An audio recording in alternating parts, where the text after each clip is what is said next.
ಹೆಬ್ಬಳಲು Shri Chakramata YouTube channel ವೀಕ್ಷಕರಿಗೆ ನನ್ನ ಪೂರ್ವಕ ನಮಸ್ಕಾರಗಳು, ಸುಭಾಷಿತ.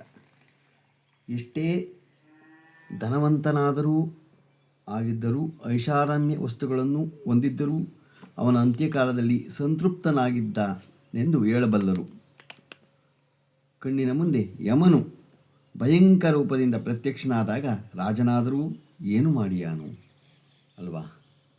ಇವತ್ತು ನಾವು ದಿನಪಂಚಾಂಗಕ್ಕಿಂತ ಮುಂಚೆ ಮನೆಯಲ್ಲಿ ಗರ್ಭಿಣಿ ಇರುತ್ತದೆ.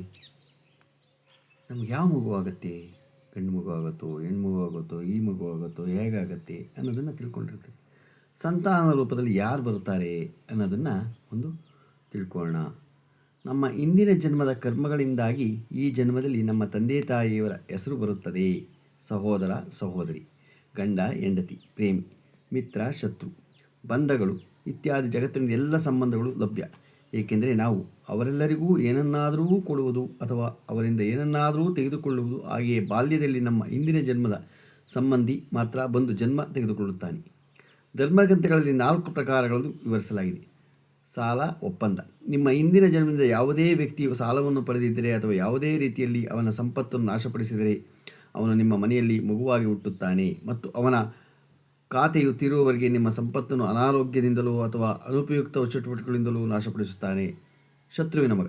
ಇಂದಿನ ಜನ್ಮದ ಶತ್ರುವು ನಿಮ್ಮಿಂದ ಸೇಡು ತೀರಿಸಿಕೊಳ್ಳಲು ಮಗುವಿನ ರೂಪದಲ್ಲಿ ನಿಮ್ಮ ಮನೆಗೆ ಬರುತ್ತಾನೆ ಮತ್ತು ದೊಡ್ಡವನಾದ ನಂತರ ಅವನು ತನ್ನ ಜೀವನದುದ್ದಕ್ಕೂ ಪೋಷಕರೊಂದಿಗೆ ಜಗಳವಾಡುತ್ತಾನೆ ಅಥವಾ ಅವರಿಗೆ ಯಾವುದೇ ರೀತಿಯಲ್ಲಿ ಕಿರುಕುಳ ನೀಡುತ್ತಾನೆ. ಖಾರವಾಗಿ ಮಾತನಾಡುತ್ತಾ ಅವಮಾನಿಸುವವನು ಮತ್ತು ದುಃಖವನ್ನು ಕೊಟ್ಟು ತಾನು ಸಂತೋಷಪಡುತ್ತಾನೆ. ಆಸಕ್ತಿ ಇಲ್ಲದ ಮಗ. ಈ ರೀತಿಯ ಮಗು ತಂದೆ ತಾಯಿಗಳಿಗೆ ಸೇವೆ ಸಲ್ಲಿಸುವುದಿಲ್ಲ ಅಥವಾ ಅವರಿಗೆ ಯಾವುದೇ ಸಂತೋಷವನ್ನು ನೀಡುವುದಿಲ್ಲ ಮತ್ತು ಆ ಮಗು ತಂದೆ ತಾಯಿಗೆ ಇದ್ದ ಸ್ಥಿತಿಯಲ್ಲೇ ಬಿಟ್ಟು ಸಾಯುವಂತೆ ಮಾಡುತ್ತದೆ. ಮದುವೆಯ ನಂತರ ಅವನು ತಮ್ಮ ಪೋಷಕರಿಂದ ದೂರವಾಗುತ್ತಾರೆ. ಸೇವಕ ಮಗ. ನಿಮ್ಮ ಇಂದಿನ ಜನ್ಮದಲ್ಲಿ ನೀವು ಯಾರಿಗಾದರೂ ಸಾಕಷ್ಟು ಸೇವೆ ಸಲ್ಲಿಸಿದ್ದರೆ ಅವರು ಮಾಡಿದ ಸೇವೆಯ ಋಣವನ್ನು ತೀರಿಸಲು ನಿಮ್ಮ ಸೇವೆ ಮಾಡಲು ಅವನು ಮಗನ ರೂಪದಲ್ಲಿ ಬರುತ್ತಾನೆ. ನೀವು ಬಿತ್ತಿದ್ದನ್ನು ನೀವು ಕೊಯ್ಯುತ್ತೀರಿ. ನೀವು ನಿಮ್ಮ ಹೆತ್ತವರಿಗೆ ಸೇವೆ ಸಲ್ಲಿಸಿದರೆ ನಿಮ್ಮ ಮಕ್ಕಳು ವೃದ್ಧಾಪ್ಯದಲ್ಲಿ ನಿಮ್ಮ ಸೇವೆ ಮಾಡುತ್ತಾರೆ. ಇಲ್ಲದಿದ್ದರೆ ನೀರು ಕೊಡಲು ಹತ್ತಿರದಲ್ಲಿ ಯಾರೂ ಇರುವುದಿಲ್ಲ. ಇವೆಲ್ಲವೂ ಮನುಷ್ಯರಿಗೆ ಮಾತ್ರ ಅನ್ವಯಿಸುತ್ತದೆ ಎಂದು ಭಾವಿಸಬೇಡಿ.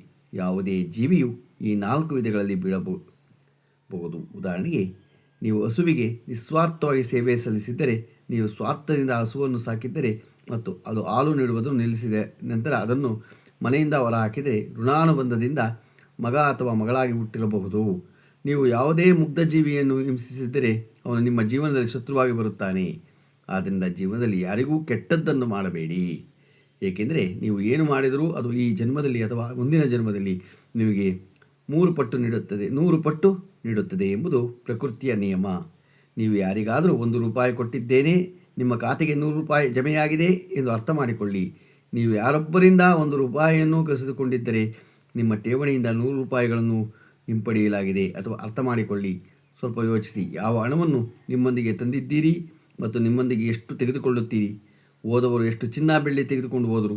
ಸತ್ತ ನಂತರ ಬ್ಯಾಂಕ್ಗಳಲ್ಲಿ ಉಳಿದಿರುವ ಚಿನ್ನ ಬೆಳ್ಳಿ ಮತ್ತು ಸಂಪತ್ತು ವ್ಯರ್ಥವಾಗಿ ಗಳಿಸಿದೆ ಎಂದು ನೀವು ಭಾವಿಸುತ್ತೀರಿ. ಮಗು ಒಳ್ಳೆಯವನು ಯೋಗ್ಯನೋ ಆಗಿದ್ದಾನೆ. ಅವನಿಗೆ ಏನನ್ನು ಬೇಡುವ ಅಗತ್ಯವಿಲ್ಲ. ಅವನು ತಾನೇ ತಿನ್ನುತ್ತಾನೆ, ತನ್ನ ಸಾಮರ್ಥ್ಯದ ಮೇಲೆ ಸಂಪಾದಿಸುತ್ತಾನೆ.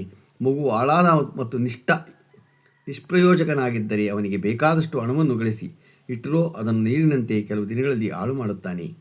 ನಾನು ಮತ್ತು ನನ್ನದು ಮತ್ತು ನಿಮ್ಮದು ಎಲ್ಲ ಸಂಪತ್ತು ಇಲ್ಲಿಯೇ ಉಳಿಯುತ್ತದೆ.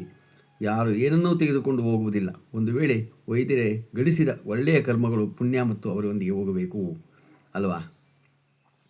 ನಾವು ಯಾವತ್ತೂ ಅಷ್ಟೇ, ಏನೇ ಮಾಡಿದ್ರೂ ಅಧಿಕಾರ ಇದೆ, ನನಗೆ ಸಂಪತ್ತಿದೆ, ನಾನು ಐಶ್ವರ್ಯವಂತ, ನನಗೆ ಗುಣ ಇದೆ, ನಾನು ಒಳ್ಳೆಯದು ಚೆನ್ನಾಗಿದ್ದೀನಿ, ರೂಪವಂತ, ದುರಹಂಕಾರ ಪಡಬೇಡಿ. ಯಾವುದೇ ಸಂಪತ್ತಿರಲಿ, ಯಾವುದೇ ಇದಿರಲಿ, ಒಳ್ಳೆಯದನ್ನು ಮಾಡೋದು ಕಲೀರಿ.